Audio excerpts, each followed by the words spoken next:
ಒಬ್ಬ ಪರ್ಸನ್ಗಿಂತ ಇನ್ನೊಬ್ಬ person different ಆಗಿ ಥಿಂಕ್ ಮಾಡ್ತಾನೆ, ಆ ಪರ್ಸನ್ಗಿಂತ ಇನ್ನೊಬ್ಬ ಪರ್ಸನ್ ಡಿಫ್ರೆಂಟ್ ಆಗಿ ಥಿಂಕ್ ಮಾಡ್ತಾನೆ. Every person have their unique way of thinking. ಯಾಕೆ? Deep inside the brain limbic system ಅಂತ ಇರುತ್ತೆ. ನೀವು ಕೇಳಿರ್ತೀರ, ನೀನ್ ಸೇಮ್ ನಿಮ್ಮ ಅಪ್ಪ ತರನೇ ಬಿಹೇವ್ ಮಾಡ್ತೀಯಾ, ನೀನ್ ಸೇಮ್ ನಿಮ್ಮ ಅಮ್ಮ ತರನೇ ಬಿಹೇವ್ ಮಾಡ್ತೀರಾ ಅಂತ. ಅದು ಯಾಕಂದ್ರೆ ಯಾವುದೋ ಒಂದು ಟ್ರಾಮಾನೋ ಯಾವುದೋ ಇಂದನೋ ಫುಲ್ಲಿ ಡಿಪ್ರೆಸ್ ಆಗೋಗಿರ್ತಾರೆ ಒಬ್ಬ ಪರ್ಸನ್. ಅವ್ರಿಗೆ ಸೈಕೋಥೆರಪಿ ಕೊಡಬೇಕು ಅಂತ ಹೇಳ್ತಾ ಇರ್ತಾರೆ. ಆಕ್ಚುಯಲ್ ಆಗಿ ಸೈಕೋಥೆರಪಿ ಅಂದ್ರೆ ಏನು ಅಂತ ಹೇಳ್ತೀನಿ ನೋಡಿ.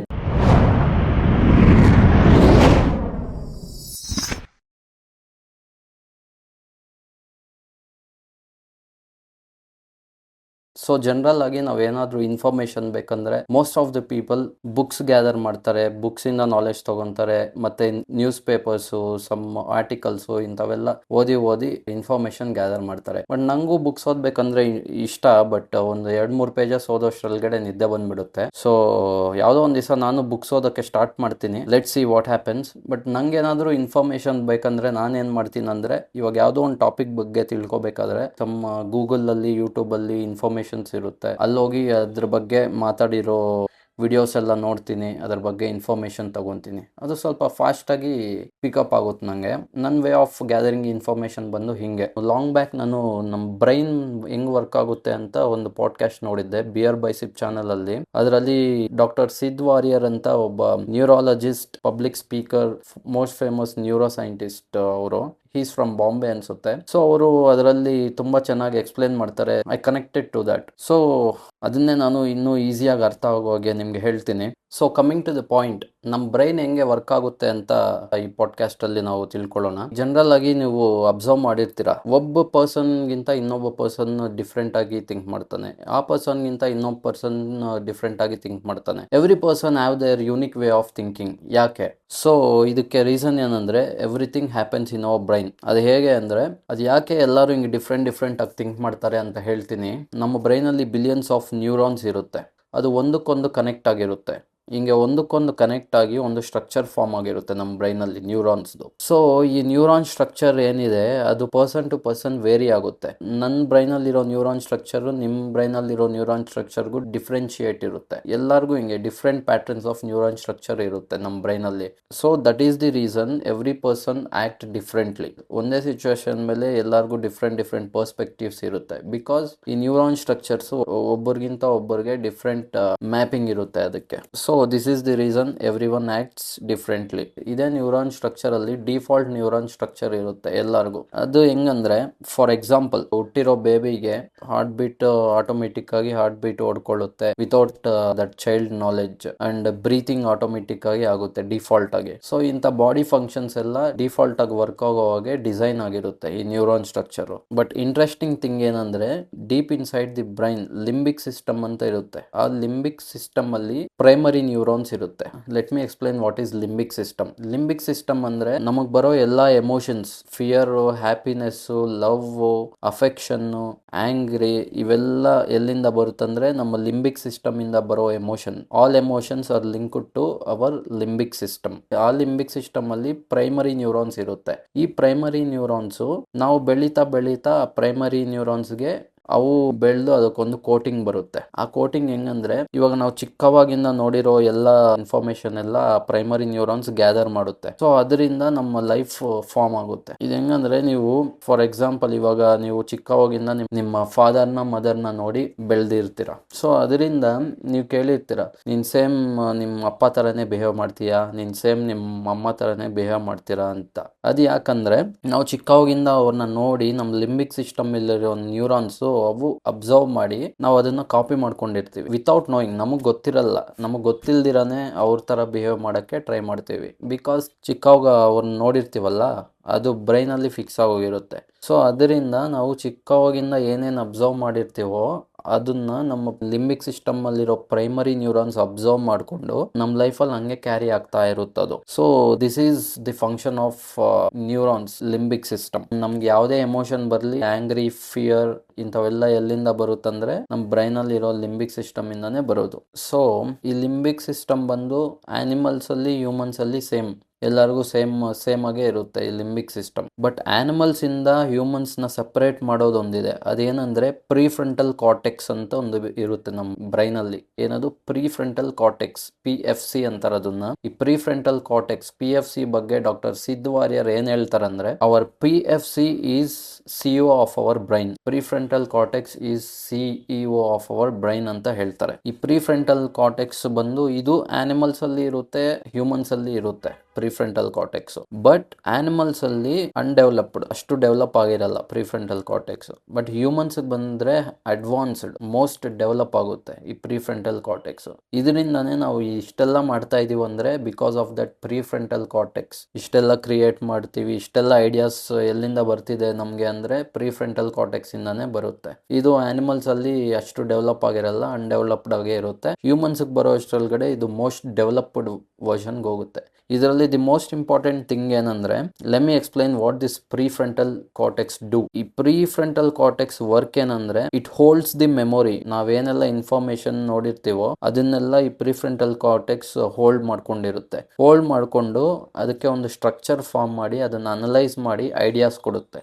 ಏನೋ ಒಂದು ಟಾಪಿಕ್ ಅದನ್ನ ನೋಡಿರ್ತೀವಿ, ನಾವು ಸ್ಟೋರ್ ಮಾಡ್ಕೊಂಡಿರ್ತೀವಿ ನಮ್ಮ ಪ್ರೀಫ್ರಂಟಲ್ ಕಾರ್ಟೆಕ್ಸ್ ಅಲ್ಲಿ. ನಾವು ನೋಡಿರೋ ಥಿಂಗ್ ನ ಅನಲೈಸ್ ಮಾಡಿ ಅದಕ್ಕೊಂದು ಡಿಫ್ರೆಂಟ್ ಟೈಪ್ ಆಫ್ ಐಡಿಯಾಸ್ ನ ಫಾರ್ಮ್ ಮಾಡೋ ಕೆಪಾಸಿಟಿ ಪ್ರೀಫ್ರಂಟಲ್ ಕಾರ್ಟೆಕ್ಸ್ಗೆ ಇರುತ್ತೆ. ದಿ ಮೋಸ್ಟ್ ಇಂಪಾರ್ಟೆಂಟ್ ಥಿಂಗ್ ಏನಂದ್ರೆ, ಈ ಪ್ರೀಫ್ರಂಟಲ್ ಕಾರ್ಟೆಕ್ಸ್ ಫುಲ್ಲಿ ಕಂಪ್ಲೀಟ್ ಆಗಿ ಯಾವಾಗ ಡೆವಲಪ್ ಆಗುತ್ತಂದ್ರೆ ಹ್ಯೂಮನ್ಸ್ ಅಲ್ಲಿ, ನಾವು ಅರೌಂಡ್ 25 ಇಯರ್ಸ್ ಏಜ್ ಬರೋವರೆಗೂ ಇದು ಫುಲ್ ಆಗಿ ನಮಗೆ ಡೆವಲಪ್ ಆಗಿರಲ್ಲ ಜನರಲ್ ಆಗಿ. ಸೊ ನಮಗೆ 25 ಇಯರ್ಸ್ ಏಜ್ ಆದ್ಮೇಲೆ ಇದು ಕಂಪ್ಲೀಟ್ ಮೆಚ್ಯೂರ್ ಆಗಿ ಫುಲ್ಲಿ ಡೆವಲಪ್ ಆಗಿರುತ್ತೆ. ಅವಾಗ we can say that we are adults ಅಂತ. ಇದು ವೇರಿ ಆಗುತ್ತೆ person to person. I think ಒಬ್ಬರಿಗೆ 30 ಇಯರ್ಸ್ಗೆ ಫುಲ್ಲಿ ಡೆವಲಪ್ ಆಗ್ಬೋದು, ಬಟ್ ಜನರಲ್ ಆಗಿ 25 ಇಯರ್ಸ್ಗೆ ಕಂಪ್ಲೀಟ್ ಆಗಿ ಮೆಚ್ಯೂರ್ ಆಗೋದು ಅದು ಪ್ರೀಫ್ರಂಟಲ್ ಕಾರ್ಟೆಕ್ಸ್. ಬಟ್ ನಾವು ಕಾಮನ್ ಆಗಿ 18 ಇಯರ್ಸ್ಗೆ ವಿ ಆರ್ ಅಡಲ್ಟ್ಸ್ ಅಂತ ಹೇಳ್ತೀವಿ. But that is not actually true. ನಾವು ಕಂಪ್ಲೀಟ್ ಆಗಿ ಮೆಚೂರ್ಡ್ ಮೈಂಡ್ ಅಂತ ಏನ್ ಹೇಳ್ತೀವಿ, ಅದು ಪ್ರೀಫ್ರಂಟಲ್ ಕಾರ್ಟೆಕ್ಸ್ ಅಷ್ಟು ಡೆವಲಪ್ ಯಾವಾಗ ಆಗುತ್ತಂದ್ರೆ ನಮ್ಗೆ 25 ಇಯರ್ಸ್ ಆದ್ಮೇಲೆ ನಾವು ಎಲ್ಲ ಸಿಚುವೇಶನ್ಸ್ ಕಂಪ್ಲೀಟ್ ಆಗಿ ಅನಲೈಸ್ ಮಾಡಿ ಡೀಲ್ ಮಾಡಕ್ ಆಗೋದು. ಸೊ ಫಾರ್ ಎಕ್ಸಾಂಪಲ್, ಈ ಪ್ರೀಫ್ರಂಟಲ್ ಕಾರ್ಟೆಕ್ಸ್ PFC ಹೆಂಗ್ ವರ್ಕ್ ಆಗುತ್ತೆ ಅಂತ ನಿಮ್ಗೊಂದು ಎಕ್ಸಾಂಪಲ್ ಕೊಡ್ತೀನಿ. ಇವಾಗ ಯಾವ್ದೋ ಒಂದು ಸಿಚುವೇಶನ್, ನಾವು ಒಂದು 18 ಇಯರ್ಸ್ 15 ಇಯರ್ಸ್ ಅವಾಗ ಆಗಿರೋ ಸಿಚುವೇಶನ್ ಆ ಟೈಮಲ್ಲಿ ಫುಲ್ ಟ್ರಿಗರ್ ಮಾಡ್ತಾ ಇರುತ್ತೆ ನಮ್ಗೆ. ಏನೋ ಒಂದು ಬ್ಯಾಡ್ ಇನ್ಸಿಡೆಂಟೋ ಏನೋ ಒಂದು, ಅದು ಆ ಟೈಮಲ್ಲಿ ತುಂಬಾ ಟ್ರಿಗರ್ ಮಾಡ್ತಾ ಇರುತ್ತೆ. But in the process of growing, ನಾವೊಂದು 25 ಇಯರ್ಸ್ 26 ಇಯರ್ಸ್ ಬಂದ್ಮೇಲೆ ಆ ಸಿಚುವೇಶನ್ ನಮ್ಗೆ ಕಾಮನ್ ಅನ್ಸುತ್ತೆ. ಅವಾಗ ಅನ್ಸುತ್ತೆ, ಓ ಇದಕ್ಕೋಸ್ಕರನ ನಾವು ಇಷ್ಟು ಫೀಲ್ ಆಗಿದ್ದು ಅಂತ ನಮ್ಗೆ ಅನ್ಸುತ್ತೆ. ಟೈಮ್ ಹೀಲ್ಸ್ ಅಂತಾರಲ್ಲ, that is because of this prefrontal cortex analysation ಅಂತ ನಂಗೆ ಐ ಥಿಂಕ್ ಹಂಗೆ ಅನ್ಕೊಂತೀನಿ. ಅದ್ ಹೆಂಗಂದ್ರೆ, ಆ ಪೀರಿಯಡ್ ಅಲ್ಲಿ ಅದನ್ನ ಅನಲೈಸ್ ಮಾಡ್ಕೊಂಡು ಅದನ್ನ ಡೀಲ್ ಮಾಡೋ ಅಷ್ಟು ಮೆಂಟಾಲಿಟಿ ನಮ್ PFC ಇರಲ್ಲ. ಅದೇನೋ ಒಂದು 25 ಇಯರ್ಸ್ ಬಂದ್ಮೇಲೆ ಅದು ಫುಲ್ಲಿ ಮೆಚ್ಯೂರ್ ಆದ್ಮೇಲೆ ಆ ಸಿಚುವೇಶನ್ ಡೀಲ್ ಮಾಡೋ ಕೆಪಾಸಿಟಿ ನಮ್ಗೆ ಇರುತ್ತೆ. So that is how the prefrontal cortex works. So ಇನ್ನೊಂದೇನಂದ್ರೆ, ಈ ಸ್ವಲ್ಪ ಜನಕ್ಕೆ ಈ ಟ್ರಾಮಾಸ್, ಚೈಲ್ಡ್ಹುಡ್ ಟ್ರಾಮಾಸ್, ಚಿಕ್ಕವಾಗಿಂದ ಟ್ರಿಗರ್ ಮಾಡೋ ಇನ್ಸಿಡೆಂಟ್ಸ್ ಇವೆಲ್ಲ ಹಂಗೆ ಇದ್ದೋಗಿ ಬ್ರೈನ್ ಅಲ್ಲಿ ಆ ಸ್ಟ್ರಕ್ಚರ್ ಹಂಗೆ ಫಾರ್ಮ್ ಆಗೋಗಿರುತ್ತೆ.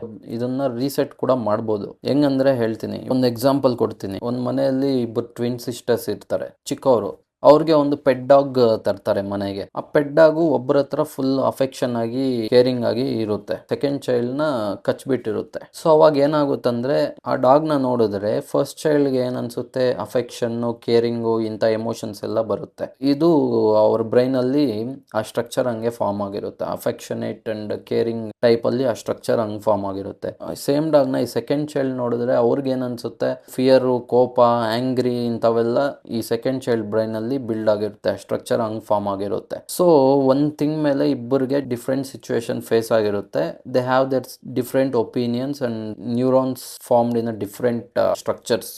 ಸೊ ಇದು ಲೈಫ್ ಲಾಂಗ್ ಹಿಂಗೆ ಇರುತ್ತಾ ಅಂದ್ರೆ ಇಲ್ಲ, ಒಬ್ಬೊಬ್ರಿಗೆ ಹಂಗೆ ಇರುತ್ತೆ, ಬಟ್ ಒಬ್ಬೊಬ್ಬರಿಗೆ ಚೇಂಜ್ ಆಗುತ್ತೆ ಸಮ್ ಅದರ್ ಸಿಚುವೇಶನ್ ಇಂದ. ಮತ್ತೆ ಅದು ರೀಸೆಟ್ ಆಗಿರುತ್ತೆ ಆ ಸ್ಟ್ರಕ್ಚರ್. ನಾವು ಅನ್ಕೊಂಡ್ರೆ ಆ ಫಾರ್ಮೇಶನ್ ನ ಮತ್ತೆ ರೀಸೆಟ್ ಮಾಡ್ಕೊಳ್ಳೋ ಕೆಪಾಸಿಟಿನೂ ನಮ್ಗಿದೆ. ಬೈ ಚಾನ್ಸ್ ನಮ್ ಕೈಯಲ್ಲಿ ರೀಸೆಟ್ ಮಾಡ್ಕೊಳ್ಳೋಕೆ ಆಗಿಲ್ಲ ಅಂದ್ರೆ ಅವಾಗ ಏನ್ ಮಾಡ್ತಾರೆ ಅಂದ್ರೆ, ಈ ಸೈಕೋಥೆರಪಿ ಅನ್ನೋದಿರುತ್ತಲ್ಲ, ಈ ಸೈಕೋಥೆರಪೀಸ್ ಹತ್ರ ಹೋಗ್ತಾರೆ. ಇವಾಗ ಯಾವುದೋ ಒಂದು ಟ್ರಾಮಾನೋ ಯಾವುದೋ ಇಂದನೋ ಫುಲ್ಲಿ ಡಿಪ್ರೆಸ್ ಆಗೋಗಿರ್ತಾರೆ ಒಬ್ಬ ಪರ್ಸನ್, ಅವ್ರಿಗೆ ಸೈಕೋಥೆರಪಿ ಕೊಡಬೇಕು ಅಂತ ಹೇಳ್ತಾ ಇರ್ತಾರೆ. ಆಕ್ಚುಯಲ್ ಆಗಿ ಸೈಕೋಥೆರಪಿ ಅಂದ್ರೆ ಏನು ಅಂತ ಹೇಳ್ತೀನಿ ನೋಡಿ. ಒಂದ್ ಯಾವ್ದೋ ಸಿಚುವೇಶನ್ ಇಂದ ಹರ್ಟ್ ಆಗಿರ್ತೀರಾ, ನಮ್ ಬ್ರೈನ್ ಅಲ್ಲಿ ಅದು ಹಂಗೆ ಇದ್ದೋಗಿರುತ್ತೆ. ಸೊ ನಮ್ ಕೈಯಲ್ಲಿ ಅದನ್ನ ಅನಲೈಸ್ ಮಾಡ್ಕೊಂಡು ಅದರಿಂದ ಆಚೆ ಬರೋ ಕೆಪಾಸಿಟಿ ನಮ್ಮ ಪ್ರೀ ಫ್ರಂಟಲ್ ಕಾರ್ಟೆಕ್ಸ್ ಇರಲ್ಲ. ಅವಾಗ ಏನ್ ಮಾಡ್ತೀವಿ ಅಂದ್ರೆ ಸೈಕೋಥೆರಪಿಸ್ಟ್ ಹತ್ರ ಹೋಗ್ತೀವಿ. ಅಲ್ಲಿ ಹೋದ್ರೆ ಏನಾಗುತ್ತಂದ್ರೆ ನಮ್ಮ PFC pre frontal cortex job ಏನಿದೆಯೋ ಆ ಜಾಬ್ ನ ನಾವು ಈ ಸೈಕೋಥೆರಪಿಸ್ಟ್ ಗೆ ಕೈಯಲ್ಲಿ ಮಾಡಿಸ್ತೀವಿ. ಸೆಲ್ಫ್ ಆಗಿ ಯಾವಾಗ ಆಗಲ್ವೋ, ಇವಾಗ ಥೆರಪಿಸ್ಟ್ ಹತ್ರ ಹೋದ್ರೆ ಅವರು ಗೈಡೆನ್ಸ್ ಕೊಟ್ಟು ಅದನ್ನೆಲ್ಲ ಸೆಟ್ ಮಾಡಿ ನ್ಯೂರಾನ್ ಸ್ಟ್ರಕ್ಚರ್ ಎಲ್ಲ ಮತ್ತೆ ರೀಸ್ಟ್ರಕ್ಚರ್ ಫಾರ್ಮ್ ಮಾಡೋ ಹಂಗೆ ಈ ಥೆರಪಿಸ್ಟ್ ಮಾಡ್ತಾರೆ. ಸೊ ಅದೇ ಸೈಕೋಥೆರಪಿ. ಇದು ಸೈಕೋಥೆರಪಿ ಹತ್ರನೇ ಹೋಗುವಷ್ಟಿಲ್ಲ, ನಮ್ಮ ಫ್ರೆಂಡ್ಸ್ ಫ್ಯಾಮಿಲಿ ಮೆಂಬರ್ಸ್ ಕೂಡ ಮಾಡ್ಬೋದು. ಇವಾಗ ಯಾವುದೋ ಒಂದು ಸಿಚುವೇಶನ್ ನಾವು ನಮ್ಮ ಫ್ರೆಂಡ್ಸ್ ಜೊತೆ ಫ್ಯಾಮಿಲಿ ಜೊತೆ ಶೇರ್ ಮಾಡ್ಕೊಂಡ್ರೆ ಅವ್ರು ಏನೋ ಒಂದು ಗೈಡೆನ್ಸ್ ಕೊಡ್ತಾರೆ. ಆ ಗೈಡೆನ್ಸ್ ಕೊಟ್ಟಾಗ ಬೂಸ್ಟ್ ಅಪ್ ಆಗುತ್ತೆ. ಅವಾಗ ಏನಾಗುತ್ತೆ ಅಂದ್ರೆ ಈ ನ್ಯೂರಾನ್ ಸ್ಟ್ರಕ್ಚರ್ ಏನಿದೆಯಲ್ಲ ಅದು ಮತ್ತೆ ರೀಸೆಟ್ ಆಗುತ್ತೆ. ಯಾರಿಗಾದ್ರೂ ಒಂದು ಗೈಡೆನ್ಸ್ ಬೇಕಂದ್ರೆ ನಾವು ಸೈಕೋಥೆರಪಿಸ್ಟ್ ಹತ್ರನೇ ಹೋಗ್ಬೇಕಾಗಿಲ್ಲ. ನಾವು ಫ್ರೆಂಡ್ಸು ಫ್ಯಾಮಿಲಿ ಇವರಿಂದನೂ ನಮ್ಮ ನ್ಯೂರಾನ್ ಸ್ಟ್ರಕ್ಚರ್ಸ್ ನ ಮತ್ತೆ ರೀಬಿಲ್ಡ್ ಮಾಡ್ಕೊಳ್ಳೋ ಕೆಪಾಸಿಟಿ ಸೈಕೋಥೆರಪಿಸ್ಟ್ ನಮ್ಮ ಜೊತೆನೇ ಇರ್ತಾರೆ. ಸೊ ಯಾರಿಗಾದ್ರೂ ಏನಾದ್ರೂ ಗೈಡೆನ್ಸ್ ಬೇಕಂದ್ರೆ ಕೊಡಿ. ನಾವು ಹೇಳೋ ಒಂದು ಮಾತಿಂದ ಅವ್ರ ಪರ್ಸ್ಪೆಕ್ಟಿವ್ ಚೇಂಜ್ ಆಗ್ಬೋದು, ಅವ್ರ ವೇ ಆಫ್ ಥಿಂಕಿಂಗ್ ಚೇಂಜ್ ಆಗ್ಬೋದು. ಅದಕ್ಕೆ ನಾವ್ ಏನಾದ್ರೂ ಹೇಳ್ಬೇಕಾದ್ರೆ ಪಾಸಿಟಿವ್ ಆಗಿ ಹೇಳ್ಬೇಕು ಯಾರಿಗಾದ್ರೂ. ಸೊ ಇದು ಬ್ರೈನ್ ಬಗ್ಗೆ ನಾನು ತಿಳ್ಕೊಂಡಿರೋ ನಾಲೆಡ್ಜ್ ನಿಮ್ಗೆ ಹೇಳಿದೀನಿ. ಸೊ ಫೈನಲ್ ಆಗಿ ನಾನು ಹೇಳೋದೇನಂದ್ರೆ, ನಮ್ಮ ಮೈಂಡಲ್ಲಿ ಏನೇ ಇರಲಿ ಅದನ್ನ ಮತ್ತೆ ರೀಸೆಟ್ ಮಾಡ್ಕೊಳ್ಳೋ ಕೆಪಾಸಿಟಿ ನಮ್ಗೆ ಇರುತ್ತೆ. ಅದು ಹೆಂಗೆ ಅಂತ ಥಿಂಕ್ ಮಾಡಿ ಆ ಪ್ರೋಸೆಸ್ನ ಸ್ಟಾರ್ಟ್ ಮಾಡಿ ಹಂಗೆ ಪ್ರಾಕ್ಟೀಸ್ ಮಾಡ್ತಾ ಇದ್ದರೆ we can reform everything, we can think differently. ಅದು ಏನೇನು ಮಾಡ್ಬೋದು ಅಂತ ಇವಾಗ ನಾನು ಒಂದು ಪಾಸಿಟಿವ್ ಥಿಂಕಿಂಗ್ ಮಾಡಿದ್ದೆ, ಅದರಲ್ಲಿ ಹೆಂಗೆ ಪಾಸಿಟಿವ್ ಮೈಂಡ್ ಹೆಂಗೆ ಸೆಟ್ ಮಾಡ್ಕೋಬೇಕು ಅದೆಲ್ಲ ಹೇಳಿದ್ದೀನಲ್ಲ, ಅದೇ ಪ್ರೋಸೆಸ್ಸೇ. ಸೇಮ್ ಥಿಂಗ್ಸ್ ಹಿಂಗೆ ಮೆಡಿಟೇಷನ್ ಪಾಸಿಟಿವ್ ಆಗಿ ಥಿಂಕ್ ಮಾಡೋದು ಕಲ್ತ್ಕೊಳ್ಳಿ. ನೀವು ಯಾವಾಗ ನೆಗೆಟಿವ್ ಲೇಸಿನೆಸ್ಸು ಇಂಥವೆಲ್ಲ ಬಿಲ್ಡ್ ಮಾಡ್ಕೊಂಡಿರ್ತೀರೋ ನಮ್ಮ ಮೈಂಡಲ್ಲಿ ನ್ಯೂರಾನ್ ಸ್ಟ್ರಕ್ಚರ್ ಹಂಗೆ ಬಿಲ್ಡ್ ಆಗೋಗಿರುತ್ತೆ. ಅವಾಗ ಏನಾಗುತ್ತೆ, ನಾವು ಏನೇ ಮಾಡಲಿ ನೆಗೆಟಿವ್ ಆಗೇ ಹೋಗ್ತಾ ಇರುತ್ತೆ. ಸೊ ನೀವು ಯಾವಾಗ ಪಾಸಿಟಿವ್ ಆಗಿ ಥಿಂಕ್ ಮಾಡ್ತಿರೋ ಅವಾಗ ನಿಮ್ಮ ಬ್ರೈನ್ ಸ್ಟ್ರಕ್ಚರ್ ಪಾಸಿಟಿವ್ನೆಸ್ಗೆ ಫಾರ್ಮ್ ಆಗುತ್ತೆ. ಅವಾಗ ಏನಾಗುತ್ತೆ ಅಂದ್ರೆ you will be positive always. ನಿಮ್ ಬ್ರೈನ್ ಅಲ್ಲಿ ಆಲ್ರೆಡಿ ಪಾಸಿಟಿವ್ ಸ್ಟ್ರಕ್ಚರ್ ಬಿಲ್ಡ್ ಆಗೋದ್ರೆ ಒಂದ್ಸತಿ ನೆಗೆಟಿವ್ ಥಿಂಗ್ ಬಂದ್ರು you have already the positive neurons structure in your brain. So negativeness ಬರಲ್ಲ. ಅದೇ ನಿಂಗೆ ನೆಗೆಟಿವ್ ಸ್ಟ್ರಕ್ಚರ್ ಫಾರ್ಮ್ ಆಗಿದ್ರೆ ನೀನ್ ಹಂಗೆ ಇದ್ರೆ ಹಂಗೆ ಇದ್ದೋಗ್ತೀಯ. So that's why you should think always positive ಅಂತ ನಾನು ಹೇಳೋದು. ಸೊ ಇದು ಇವತ್ತಿನ ಟಾಪಿಕ್. ಇನ್ನೂ ಇಂಥ ಇನ್ಫಾರ್ಮೇಟಿವ್ ವಿಡಿಯೋಸ್ ಮತ್ತೆ ಮಾಡ್ತಾ ಇರ್ತೀನಿ. So please subscribe Prakki factory Kannada channel for more videos like this, and thank you so much.